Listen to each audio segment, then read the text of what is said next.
यही वो चीज है जिसकी वजह से लोग पत्थर की मूर्ति को भगवान समझ के पूजते हैं और उनकी मनोकामनाएं पूरी हो जाती हैं।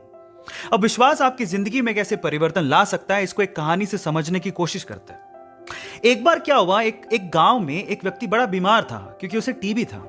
बीमारी ज्यादा बढ़ने की वजह से वो अपने गांव के ही वैद्य के घर पे पहुंचा। अब जैसे ही वो वैद्य के घर गया, उसको पता लगा कि वैद्य जी घर पे नहीं है, वो खेत में काम कर रहे हैं। तो वो खेत पहुंच गया। अब खेत में जाके उसने वैद्य जी को सारी बात बताई कि उसे क्या बीमारी है, क्या प्रॉब्लम है। वैद्य जी ने सारी बीमारी जानने के बाद उसे दवाई लिख के देने की कोशिश करी, लेकिन खेत में ना पेपर था ना पेन। तो उन्होंने पास में ही रखी एक लाल ईंट को उठाया और उसके पास में कोयला पड़ा था, तो कोयले को उठा के और लाल ईंट को उठा के उस कोयले से लाल ईंट पे कुछ लिखा। उस व्यक्ति को देते हुए कहा कि ये ले लेना और इसे रोज पानी में घोल घोल के पीना। अब प्रॉब्लम यह थी कि वो व्यक्ति अनपढ़ था, वो वैद्य जी की बात को ठीक से समझ नहीं पाया, लेकिन वो उस ईंट को लेके घर चला गया और 3 महीने बाद वापस लौट के वैद्य जी के पास आया और कहता है कि वैद्य जी, आपके द्वारा दी गई दवाई से मैं आधा तो ठीक हो चुका हूं। अगर आप मुझे वो दवाई दोबारा दे दें तो शायद मैं पूरा ठीक हो जाऊं।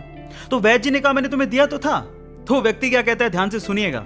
वो व्यक्ति कहता है कि ईंटें तो हमारे घर पे भी पड़ी हैं, लेकिन उस ईंट पे जो आपने मंत्र फूंक के दिया था, अगर वो दे दें तो मेरा काम बन जाए। तो वैद्य जी हैरान रह गए। उन्होंने पूरी बात पूछी तो पता लगा कि वो व्यक्ति पिछले 3 महीने से उस ईंट को पानी में घोल घोल के पी रहा है, लेकिन फिर भी वैद्य जी ने उसको कुछ नहीं कहा, सच्चाई बताई नहीं। पता है क्यों?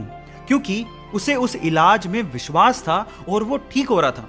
वैद्य जी ने फिर से ईंट ली और फिर से उस ईंट पे कोयले से दवाई लिख के उसे दे दी और वो बंदा पूरी तरह से ठीक हो गया। अब आप लोग कहेंगे कि कैसे बच्चों वाली कहानी है, नहीं, लेकिन यहां पर समझने और सीखने लायक बहुत सारी चीजें हैं। यहां सीखने लायक बात यह है कि दवाई लेने के साथ साथ आपको इस चीज पे भी विश्वास होना चाहिए कि इस दवाई को लेने के बाद मैं पूरी तरह से स्वस्थ हो जाऊंगा, तभी आप उस प्रॉब्लम से बाहर निकल पाओगे। और ये सेम चीज आपकी जिंदगी में भी लागू होती है।